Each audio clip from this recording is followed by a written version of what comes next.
صباح الخير عليكم.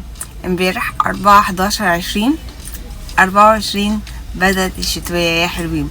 امبارح كان اول يوم الدنيا مطرت بغزارة يعني كأنها شلالات كده، واتفتحت مرة واحدة وفضلت مدة طويلة جدا بتشتي. عايزة اقول لكم انا كنت مبسوطة قوي قوي يا جماعة بالشتوية دي. واكتر حاجة بسطتني يعني في الشتوية دي ايه بقى؟ ان انا كنت نازلة. الله، انا اصلا بعمل ايه لما بلاقي الدنيا بتمطر؟ ممكن البس اسدال الصلاة وانزل استمتع بنزول المطر عليا. ليه بقى؟ بحس كل قطرة مطر نازلة عليا فهي خير او دعوة مستجابة او كرم او طبطبة من ربنا. والله العظيم يا جماعة بحسه واقفة كده والدنيا بتمطر عليا، بحس كرم ربنا نازل عليا. ده كرم ربنا، خير ربنا، رزق ربنا، طبطبة ربنا، حنية ربنا. يعني ربنا بيقول لي انا معاكي، انا سامعك، انا معاكي في كل كلمة انت عايزاها، ما تقلقيش، اطمني. وساعتها بستشعر كلا ان معي ربي سيهدين. ايه ده؟ فببقى مستمتعة جدا وبدعي من قلبي. بحس ان لحظة الاتصال بربنا بتبقى عالية قوي قوي، لحظة المطر ولحظة نزول المطر، فانا بحبها جدا. فمعرفش انتوا كمان بتحبوها ولا لا، او بتعملوها ولا لا. المطر جميل، المطر خير، المطر رزق. ادعوا يا جماعة، ولو افتكرتوني ادعوا لي معاكم. فدي اكتر حاجة انا مستمتعة بها جدا، واكتر حاجة حابة الشتاء يجي علشانها، الا وهو المطر والدعوات المستجابة والخير. اوريكم بقى فيديو انا صورته لايف من وانا في بيتنا، وبعد كده لما نزلت بيتنا للمطر وكثافة المطر لما نزلت، مع ان مفيش اي مؤشرات خالص.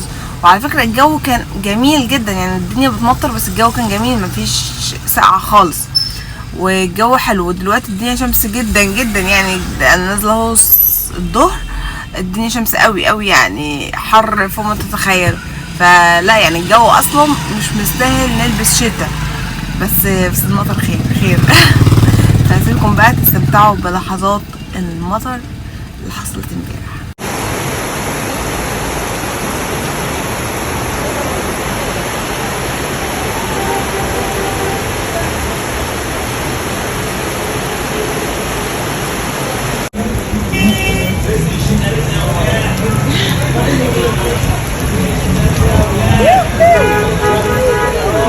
شوفوا المطر كان عامل ازاي، كان فظيع واستمر مدة كبيرة، يعني استمر مدة كبيرة حوالي 20 دقيقة ولا حاجة.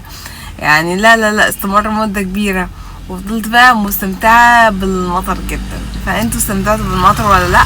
ومحافظة بورسعيد في مصر، انا من محافظة بورسعيد يا جماعة في مصر، فالشتوية دي حصلت في مصر. معرفش بقى محافظات مصر الاخرى حصل فيها شتاء ولا لا.